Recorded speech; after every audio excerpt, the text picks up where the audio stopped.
ভাগবত দৈববাণী দিয়েছেন, মৃত্যুকালে যদি কেউ সম্পদের, জড় সম্পদের চিন্তা করে করে মৃত্যুবরণ করে, ভাগবত বললেন আগামী জন্মে তোমাকে প্রেতাত্মা রূপে পাঠিয়ে দিব, তুমি সারা বিশ্ব ব্রহ্মাণ্ডের সমস্ত ভূমি দেখে দেখে তুমি জীবন যাপন করবে অনন্ত অনন্ত বছর।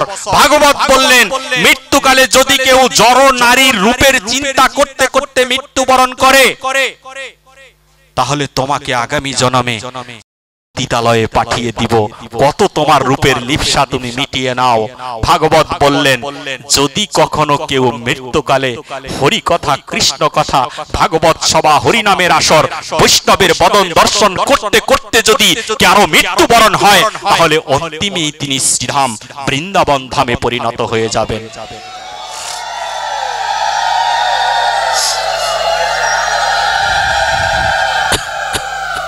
সেই বিচক্ষণ পাখিকে যখন রাধারানী আশীর্বাদ দিলেন, সেই বিচক্ষণ পাখি সুখদেব গোস্বামী হয়ে আমাদের মাঝে উপস্থিত হলেন। 16 বছর মায়ের পেটে থাকা সত্ত্বেও 16 বছর পরে ব্যাসদেবের অনুরোধ, বৈষ্ণবদের অনুরোধ, আকাশের সেই দৈববাণী, সেই মুনিদের অনুরোধে পরীক্ষিত রাজার সেই অভিশপ্ত জীবনটাকে রক্ষা করবার জন্য তিনি বেরিয়ে আসলেন মায়ের গর্ভ থেকে উলঙ্গ হয়ে। একটা কাপড় তিনি পরলেন না, দৌড় দিয়ে চলে গেলেন সেই নদীর পারে রাধারানীর কথা রক্ষা করবার জন্য। কারণ সুখদেব গোস্বামীর পরম গুরুদেব একটাই গুরু ছিল, সেই গুরুর নাম হচ্ছে শ্রীমতী রাধারানী। তাই তো ভাগবতে রাধা নাম নেই, খুব চতুরতার সহিত রাধা নাম দেওয়া হয়েছে। এই ভাগবত হচ্ছে রাধাময়। শুধু রাধা নাম এক জায়গায় নয়, টোটাল ভাগবত প্রসাদটাকে যদি একত্রিত করা হয় তার নাম হচ্ছে রাধাময় এই গ্রন্থ শ্রীমদ্ ভাগবতম। আজকে সেই রাধাময় গ্রন্থ বলছে রাধা নাম নেই। তুমি তো খোঁজার মতো চোখ তোমার নেই, তাই তো রাধা নাম নেই। রাধারানীর শিষ্য যদি হয় সুখদেব গোস্বামী, তাহলে সেই সুখদেব গোস্বামী বলেছিলেন তুমি কেন রাধা নাম নিচ্ছ না? সুখদেব গোস্বামী বললেন তোমরা তো অতিশয় সুকৃতিবান জীব, তাই তো আমি রাধা বলতে পারছি না।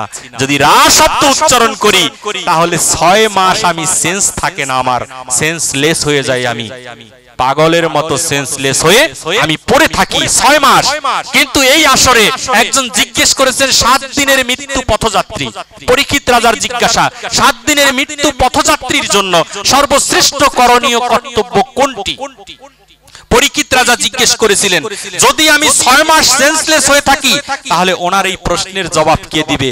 তাই তো আমি রাধারানীর নাম নেই না। সুখদেব গোস্বামী বলেছিলেন রাধা নাম উচ্চারণ করার ক্ষমতা যে আমার নেই। এই কথা শোনা মাত্রই একটা মুনি চিৎকার দিয়ে দাঁড়িয়ে গেলেন, দাঁড়িয়ে বললেন মুনিবর কি হলো, তুমি দাঁড়িয়েছো কেন? তখন বলেছে আমি একটি দৃশ্য দর্শন করেছি। কি দৃশ্য?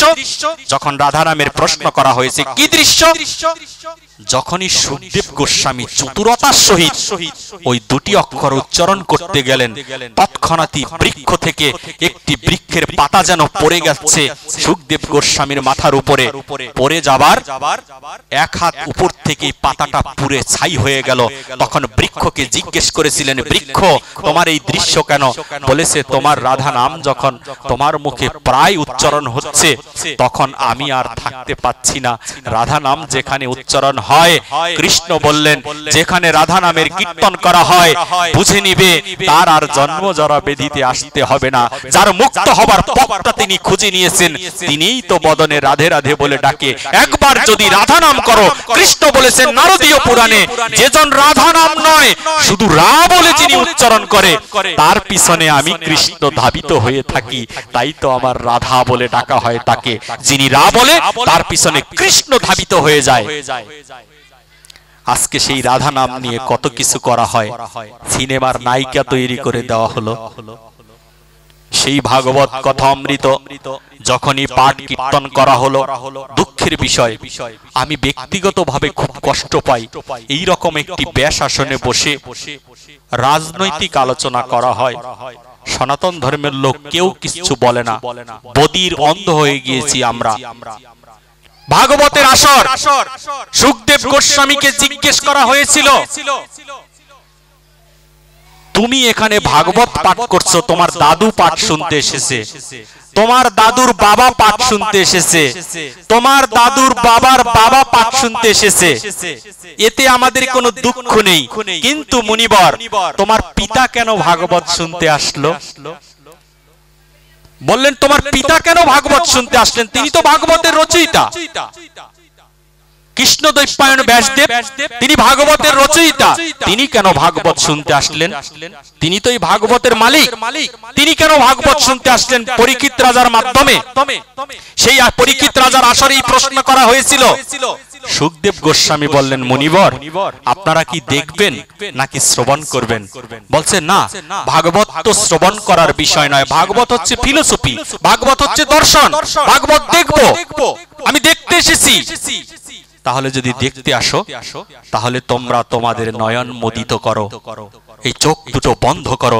চর্ম চক্ষু দ্বারা এই ভাগবতকে দর্শন করতে পারবে না, চর্ম চক্ষু দ্বারা কখনো রাধা কৃষ্ণের যুগলকে তুমি দর্শন করতে পারবে না। যদি দর্শন করতে হয়, তাহলে তোমার হৃদয়ের মাঝে তোমার গুরুর দেওয়া যে একটা চক্ষু রয়েছে, সেই চক্ষু দ্বারা, দিব্য চক্ষু দ্বারা একমাত্র তুমি এই জিনিস দেখতে পারবে। সকল মুনিরা যখন চোখ বন্ধ করলেন, তখন দেখতে পারলেন ভাগবতের আসরে সুখদেব গোস্বামী কোথায় বসে পাঠ করছেন।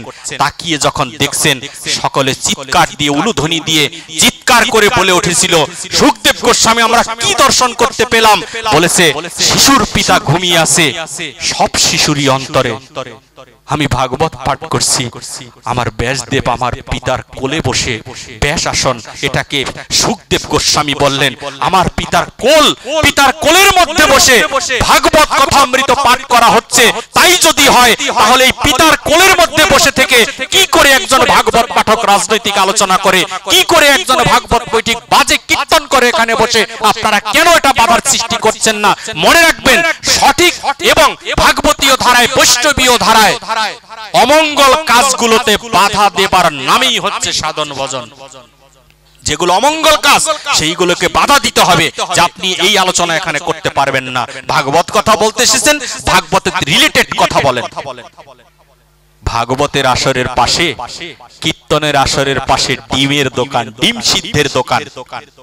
লজ্জা ছাড়া জীব আমরা, সনাতন ধর্ম। এই ধর্মটাকে কে ক্ষতি করেছে?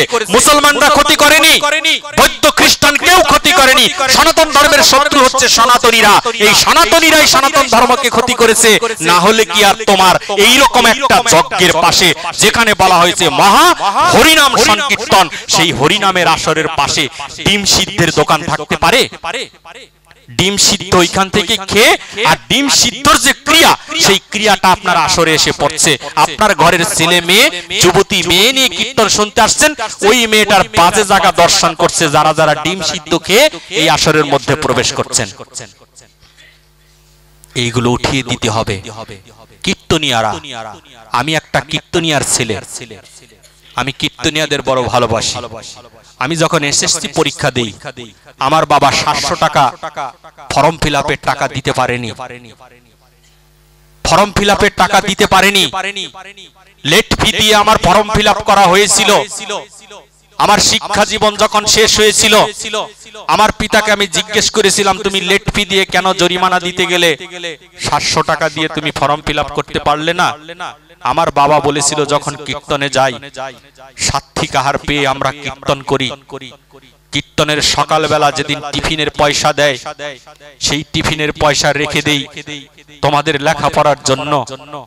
আমার বড় ভাইটাকে ডাক্তার বানিয়েছে, বলেছেন যে টিফিনের পয়সা খাই না। চোখের জল রাখতে পারিনি সেদিন। একটা জীব খাবার না খেয়ে আরেকটা জীবের উপকারে এগিয়ে আসছেন। একটা মা শীতের রাত্রিতে তার ভিজা কাঁথার মধ্যে শুয়ে, বাচ্চাটা যখন কাঁথাটা ভিজিয়ে দিল, সেই কাঁথাটার মধ্যে শুয়ে থেকে নিজের কাপড়ের আঁচলটা টেনে সন্তানের পিঠের নিচে দিয়ে দিল। সারাটা রাত্রি মা জেগে রইল। সেই মা আর সেই পিতার স্থান হয় বৃদ্ধাশ্রমে। তোমরা হরি কথা, কৃষ্ণ কথা শ্রবণ করতে এসেছো, পিতা মাতার সেবায় যদি না লাগি তাহলে কখনো হরির সেবায় লাগতে পারবো না। তাই তো আমার গৌরাঙ্গ মহাপ্রভু, আমার শ্রীকৃষ্ণ, আমার রামচন্দ্র একটা পিতা কথা রক্ষা করবার জন্য রামচন্দ্র বনবাসে চলে গিয়েছেন 14 বছরের জন্য। কৃষ্ণ প্রেম রস দান করবার জন্য, বাৎসল্য রস দান করবার জন্য শ্রী শ্রী চৈতন্য চরিতামৃতের মধ্যলীলা 8ম পরিচ্ছেদে আলোচনা করেছেন।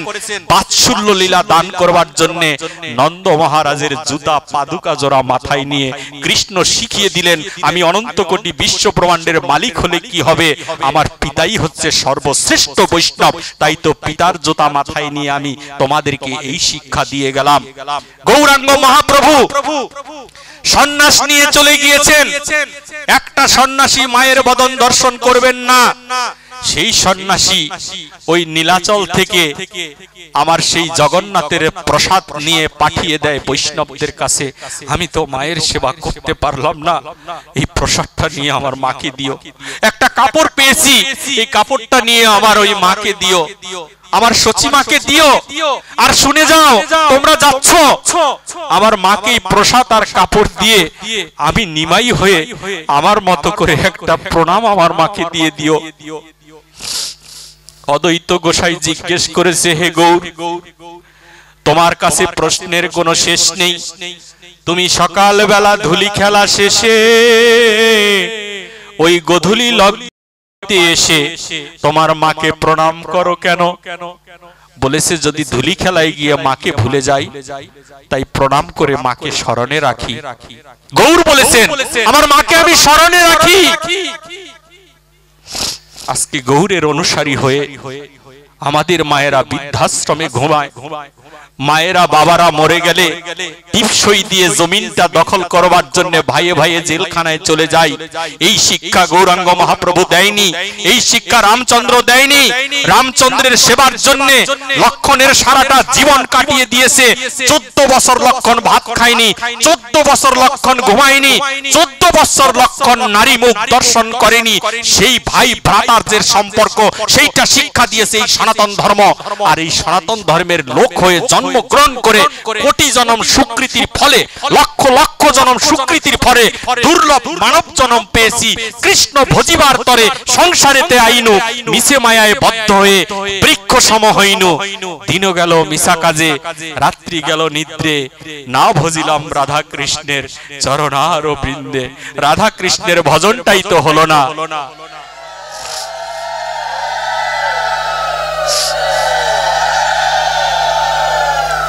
গৌর বললেন, আমি প্রণাম দেই আমার মাকে স্মরণ করবার জন্য। সকল বৈষ্ণবেরা ধরলেন, মাকে স্মরণে রাখবে তাই প্রণাম করো প্রভু।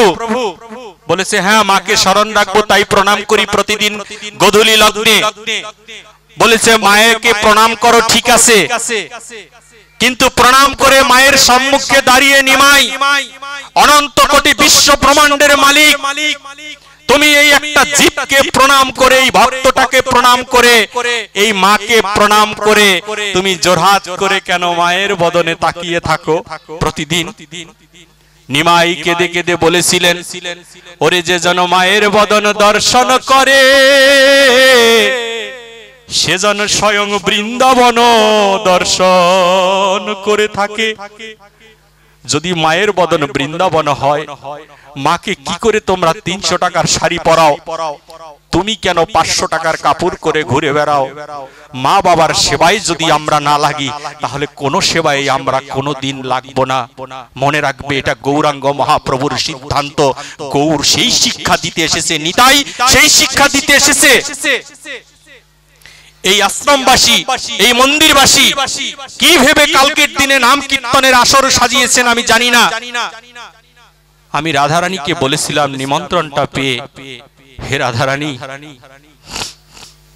আমার যদি কোনো সুকৃতি থাকে, মায়াপুর, নবদ্বীপ, বেলুর মঠ, দক্ষিণেশ্বর, কালীবাড়ি, পুরীধাম, সর্বশেষ মথুরা, বৃন্দাবন ধাম ভ্রমণ করে যদি আমার কোনো সুকৃতি তুমি দিয়ে থাকো, আজকের এই ভাগবতের মাধ্যমে আমার সম্মুখে থাকা যে বৈষ্ণবেরা থাকবে, তুমি ওই বৈষ্ণবদেরকে কৃপা করে আজকের পর থেকে যেন তারা বদনে যেন তোমার নাম কীর্তন করে, নাম গুণাগুণ করে যেন ওই দিব্য ধাম প্রাপ্ত হতে পারে, সেই কৃপা তুমি করে দিও এই জীবদেরকে। আজকে সেই গৌর বললেন মায়ের বদন হচ্ছে বৃন্দাবন।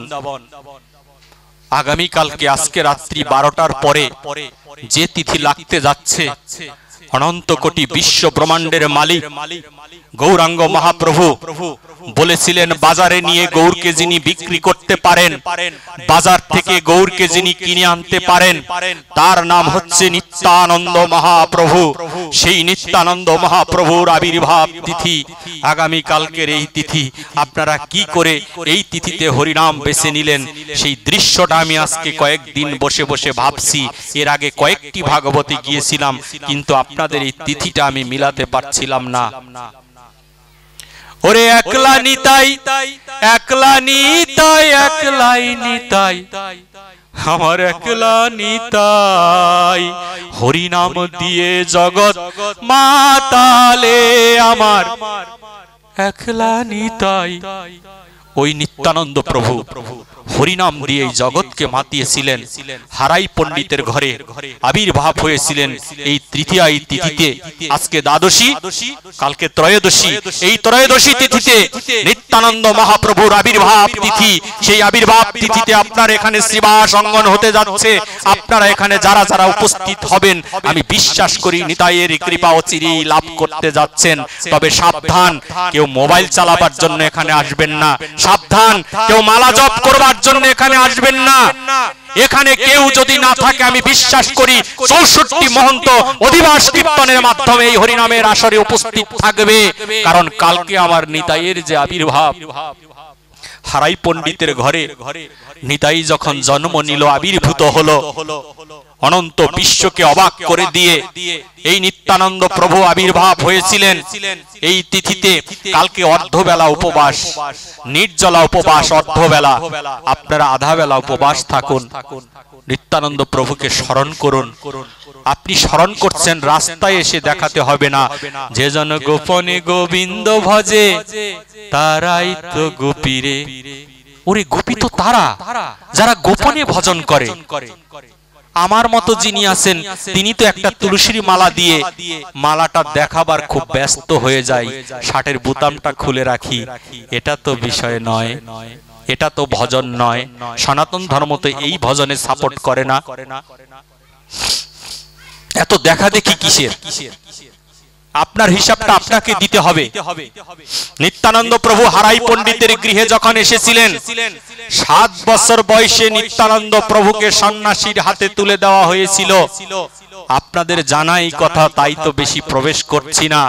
7 বছর বয়সে যখন সন্ন্যাসী ওই গৃহে সেবা নেয়, তখন নিতাইকে দান করা হয়েছিল এই সন্ন্যাসীর কাছে। সন্ন্যাসী বলেছিলেন, আমার সেবা দিয়েছো, সেবার দক্ষিণা দিবে না? বলেছে, দক্ষিণা দিব তো, তুমি কি চাও বলো সন্ন্যাসী? বলেছে, ত্রিসত্যতে আবদ্ধ হও। ত্রিসত্যতে আবদ্ধ হলেন। ত্রিসত্যতে আবদ্ধ হয়ে যখন শেষ হলো, তখন বললেন, তোমার ঘরের এই কুবের আমাকে দিয়ে দাও। নিতাইয়ের নাম ছিল কুবের। এই কুবের আমাকে দিয়ে দাও, আমি কুবেরকে নিয়ে যাব। কোথায় নিবে? আমি সন্ন্যাসী, আমি সন্ন্যাসী নিয়ে যাব কুবেরকে। আপনার আমার গৃহের সন্তান আছে না? একটা সন্তানকে কি দান করতে পারবো? আমার চোখে দেখা বৈষ্ণব আমি দেখেছি। গত একটা ভাগবতে উপস্থিত ছিল, উনিও উপস্থিত ছিল সেখানে। এই বৈষ্ণব তার একটা সন্তানকে শ্রীধাম বৃন্দাবনে দান করে দিয়েছে। বলেছে, জন্ম জন্মান্তরের স্বীকৃতি থাকলে একমাত্র বৃন্দাবনে যাওয়া যায়।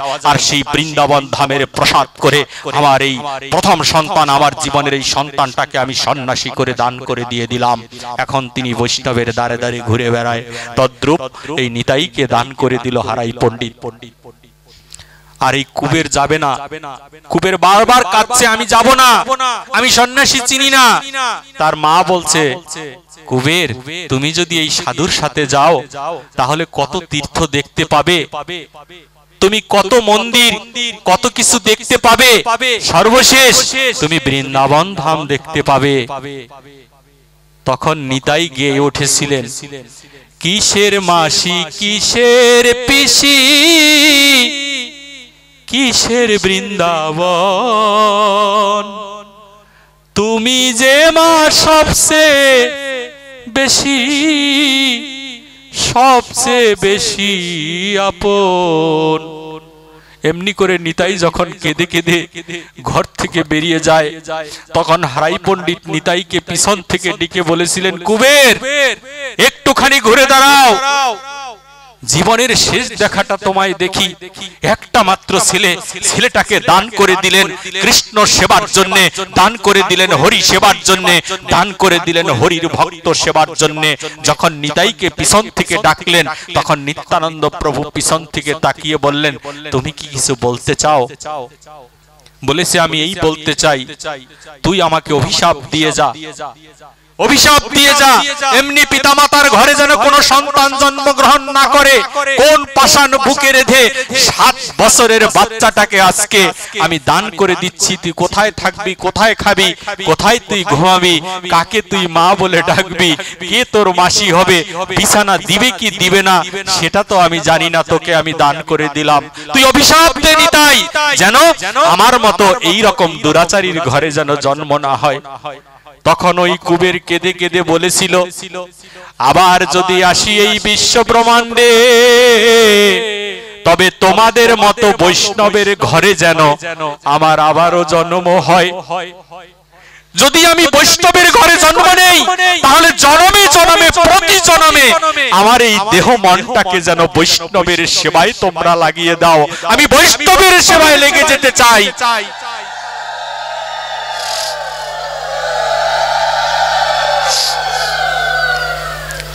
নিতাই আমার সেবায় লাগবার জন্য চলে গেলেন। বিভিন্ন জায়গায় ঘুরে ঘুরে 14-15 বছর পর্যন্ত ঘুরে ঘুরে ঘুরে ঘুরে যখন নবদ্বীপে আসবেন, তখন বৃন্দাবনে চলে যায়। বৃন্দাবনে গিয়ে একটি আশ্রমের মধ্যে প্রবেশ করে। সেই আশ্রমের মধ্যে যাকে আমরা বলি ক্ষীরচোরা গোপীনাথ, গোপীনাথ যে বৈষ্ণবের জন্য ক্ষীর চুরি করেছিলেন, সেই বৈষ্ণবের কাছে মাধবেন্দ্রপুরী, এই মাধবেন্দ্রপুরী পাতের কাছে চলে যান। মাধবেন্দ্রপুরীর আশ্রমে গিয়ে নিতাই বারবার করে চিৎকার করছিলেন, আমি মাধবেন্দ্রপুরীর কাছে এসেছি, মাধবেন্দ্রপুরী কি আছেন? মাধবেন্দ্রপুরী ভিতর বাড়ি থেকে সামান্য একটা শাল পরে ছিন্ন বসন, যেই মাধবেন্দ্রপুরীর জন্য স্বয়ং ভগবান ক্ষীর চুরি করে সেই ক্ষীরের ভাণ্ড তুলে দিয়েছিলেন খাবারের জন্য, সেই মাধবেন্দ্রপুরী ছিন্ন একটা বসন পরে আজকে বৃন্দাবনের মাটিতে বসে রয়েছে, কৃষ্ণ কৃষ্ণ কৃষ্ণ বলে কেঁদে বেড়ায় মাধবেন্দ্রপুরী। সেই মাধবেন্দ্রপুরী আশ্রমে গিয়ে নিতাই যখন চিৎকার করছেন, মাধবেন্দ্রপুরী বললেন, কে তুমি?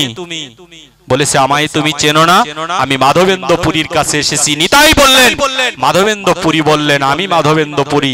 নিতাই বললেন, আমি বিশ্বাস করি না, তুমি যদি মাধবেন্দ্রপুরী হও তাহলে নিতাইকে তো তোমার না চেনার কথা নয়। তখন মাধবেন্দ্রপুরী বললেন, নিতাই, তোমাকে তো আমি চিনি, তাই তোমাকে একটু পরীক্ষা নিচ্ছিলাম। কেন এসেছো বলো? বলেছে, আমি এই জন্য এসেছি, আমি যদি নিতাই হই তাহলে আমার প্রাণের ভাই গৌর কোথায় রয়েছে, আমি সেই গৌরের সন্ধানে বেরিয়েছি। আমি গৌরের সাথে যদি যুক্ত হতে না পারি তাহলে এই জীবন যে আমার বৃথায় চলে গেল। তুমি সাধু কৃপা করে একটুখানি বলে দাও সেই গৌরাঙ্গ মহাপ্রভু কোথায় অবস্থান করছেন। মাধবেন্দ্রপুরী বললেন, আমার কাছে কেন জিজ্ঞাসা করছো? তুমি তুমি তো সবই জানো, তারপরও কেন আমায় ডিস্টার্ব করছো? মাধবেন্দ্রপুরী বললেন, মাধবেন্দ্রপুরীকে বললেন, একমাত্র সাধুই সন্ধান দিতে পারবে। আমি চ্যালেঞ্জ করে বলতে পারি, আমি চ্যালেঞ্জ করে বলতে পারি, যদি কোনো ডাক্তার বা বিজ্ঞানী, যত যত বিজ্ঞানী আর ডাক্তার রয়েছেন আজকে ভাগবতের আসরে বসে আমি চ্যালেঞ্জ দিচ্ছি, পরমাত্মা রূপে দক্ষিণ স্কন্ধে যিনি লুপ্ত ভাবে রয়েছেন 5টা বায়ু রূপে, তার আকার যদি কোনো ডাক্তার, ইঞ্জিনিয়ার, কোনো বিজ্ঞানিক যদি বলতে পারেন এবং কোনো বিজ্ঞান যদি আজ পর্যন্ত প্রকাশ করতে পারেন কবে তোমার প্রাণ পাখি বেরিয়ে যাবে, তাহলে আমি সারা জীবনের জন্য ওই বিজ্ঞানিকের আমি দ্বারগ্রস্তে গিয়ে আমি তার চাকরানি করে বেঁচে বেড়াবো। বিজ্ঞান বিজ্ঞান, কোন ডাক্তার, কোন ইঞ্জিনিয়ার, যত যত জ্ঞান রয়েছে সমস্ত জ্ঞান একত্রিত করেও আপনি বলতে পারবেন না আপনার প্রাণ পাখি কখনো বেরিয়ে যাবে। এটা শুধু একমাত্র সাধুরাই বলতে পারবে। অনেক সাধুগুরু বৈষ্ণব রয়েছে, সেই সাধুরা মৃত্যু আগে বলে যায় আমি অমুক দিনের পরে আর থাকবো না। অমন একটি আশ্রমে এই অধমের জন্ম হয়েছে। সেই আশ্রমের যে নিত্যানন্দ খেপা, তিনি 1 মাস আগে বলেছিলেন দশমীর দিন দোসরা কার্তিক আমাকে তোরা আর ইহলোকে রাখতে পারবি না। 1 মাস আগে তিনি আশ্বিন মাসের প্রথম দিনে তিনি বলেছিলেন যে দোসরা কার্তিক আমি আর এই ইহলোকে থাকবো না। তারপরেও তো অমন একটা বৈষ্ণবের বাড়িতে জন্ম হয়েও এই অধমের জীবনটা যে বৃথায় চলে যাচ্ছে। একমাত্র বৈষ্ণব সেবা ছাড়া, বৈষ্ণবের সঙ্গ ছাড়া এই জিনিস লাভ করা যাবে না। একটা সাধু, একটা বৈষ্ণবই শুধু বলতে পারবে কবে তোমার প্রাণ পাখি বেরিয়ে যাবে। তাই তো বলেছিলেন মাধবেন্দ্র পুরীপাদ, তুমি কৃপা করে বলো আমার প্রাণের ভাই গৌর কোথায় রয়েছেন। তখন মাধবেন্দ্র পুরী জপমালা হাতে আর বাম হাত দিয়ে ইশারা দিয়ে নবদ্বীপ দেখিয়ে দিলেন। তৎক্ষণাৎই পাগলা নিতাই সেই বৃন্দাবন থেকে দৌড়ে দৌড়ে কৃষ্ণ নাম হরিনাম করতে করতে তিনি নবদ্বীপে চলে আসেন। নবদ্বীপে যখন চলে আসেন, ওকে জিজ্ঞেস করে, তাকে জিজ্ঞেস করে নিমাইয়ের বাড়ি চেনো?